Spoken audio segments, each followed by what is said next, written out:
नमस्कार दोस्तों, जय बजरंगबली। कोई भी भक्त जब अपने इष्ट देव के सामने रोता है तो इष्ट देव पर उसका क्या प्रभाव पड़ता है, आइए जानते हैं। दोस्तों, अगर भगवान के सामने आँखों से आंसू आ रहे हैं, उन्हें देखकर कोई रो रहा है, तो इसे साधारण बात मत समझिएगा। आंसू तभी आते हैं जब आपको अपने प्रभु से, अपने इष्ट देव से प्रेम होता है। भगवान के प्रति जो समर्पित हैं, जिनके अंदर सच्ची भक्ति है, उन्हीं की आंखों से आंसू निकलते हैं। जब भी किसी भक्त पे कोई आपदा, कोई संकट, कोई विपत्ति आती है तो वह भगवान के आगे अपने मन की बात कहकर रोने लगता है। कई भक्त तो ऐसे भी हैं जो प्रभु को हृदय से लगाकर या चरण पकड़कर फुट फुट कर रोने लगते हैं। यह भी एक भक्ति ही है, और यह कोई मामूली भक्ति नहीं है, यह श्रेष्ठ भक्ति है, क्योंकि वह भगवान के आगे रो रहा है। बहुत सारे लोग हैं, जब कोई संकट पड़ता है तो वह संसार के आगे रोते हैं, रिश्ते नाते में जाकर रोते हैं। लेकिन एक भक्त या सज्जन व्यक्ति जब भगवान के आगे जाकर रोता है तो वह बहुत सामर्थ्यशाली होता है। रो रो कर जितनी भी बातें कहता है वह सब सामर्थ्यशाली होते हैं। उसके कहे गए हर एक शब्द का भगवान पर बहुत बड़ा प्रभाव पड़ता है और भगवान भी विचलित हो जाते हैं। कोई भी भक्त कितना भी परेशान होकर प्रभु के आगे जब रोता है, तब आप देखना कुछ ही देर बाद उस भक्त में शीतलता आ जाती है। रोने के पहले उसके अंदर जितना भी भय था, परेशानी थी, जितना भी उसके अंदर चिंता फिक्र थी, वह सब तुरंत शीतल हो जाती है और उस भक्त का हृदय बिल्कुल शांत हो जाता है। भक्त के आंसू भगवान के दरबार में भले ही 2 बूंद गिरे हों, भक्ति करते वक्त गिरे हों, चाहे प्रभु की छवि देखकर गिरे हों, चाहे मंत्र जाप के वक्त गिरे हों, आंसू गिरने के बाद आप देखना तुरंत शीतलता आ जाती है और मन बड़ा शांत हो जाता है। सारे डर भय तुरंत खत्म हो जाते हैं। भक्त का रोना शास्त्रों में सात्विक और श्रेष्ठ लक्षण बतलाया गया है। इससे भक्ति निरंतर बढ़ते जाती है।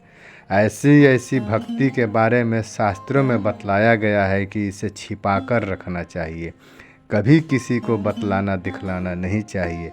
ऐसी भक्ति मोक्ष के द्वार खोलते हैं। ऐसी भक्ति अगर आप किसी के सामने प्रदर्शित कर देते हैं, किसी को दिखला बतला देते हैं, तो वह यह सब होना बंद हो जाएगा। जब भी प्रभु के प्रति आपके आँख से आंसू गिरें, उस वक्त अगर आप कोई भी कामना प्रभु से कह बोल देते हैं तो वह बहुत जल्दी पूरी हो जाती है। लेकिन इसमें एक ख़ास बात यह भी होती है कि जब आपके आँखों से आंसू गिरते हैं, उस वक्त मन में कोई कामना ही नहीं रह जाती है। आप देखना, जो भी आपका पीछे प्रश्न था, चिंता था, डर भय था, वह सब गायब हो जाते हैं। जब भी किसी भक्त के अंदर भगवान के प्रति प्रेम उठती है, तब आप देखना उसके शरीर में रोमांच आना, आंसू आना शुरू हो जाते हैं। प्रभु की कहीं कथा चल रही हो और उस कथा में कोई ऐसा प्रसंग आ जाता है, या कीर्तन भजन सुनकर या मंत्र पढ़ते वक्त अपने आप आंसू गिरने लगते हैं। साधक यहीं से सिद्धि की ओर जाने लगते हैं। अगर कोई भी साधक विषयों में ना भटके, उसके अंदर काम क्रोध मोह माया लोभ यह सब ना रहे, उस भक्त के अंदर भक्ति में किसी भी तरह की कोई भटकाव ना आए, तो ऐसे साधक सिद्धि की ओर चला जाता है और उसे अपने इष्ट देव की सिद्धि प्राप्त हो जाती है। भगवान के आगे हर कोई नहीं रो पाते हैं, और जो रो देते हैं, चाहे जिस कामना को लेकर रोएं, वह तुरंत पूरी हो जाती है। भक्त के आंसू से भगवान द्रवित हो जाते हैं, बेचैन हो जाते हैं, क्योंकि भगवान भक्त को रोते हुए नहीं देख सकते। बहुत सारे भक्त ऐसे भी हैं कि वह कहीं जा रहे हैं और प्रभु की याद आ गई, तब तक आँखों से आंसू निकल गए। तो यह सब सर्वश्रेष्ठम भक्ति की अवस्था है। इसे तुरंत छिपा लेना चाहिए, कभी भी किसी को जानने ना दें, नहीं तो ये आंसू बंद हो जाएंगे।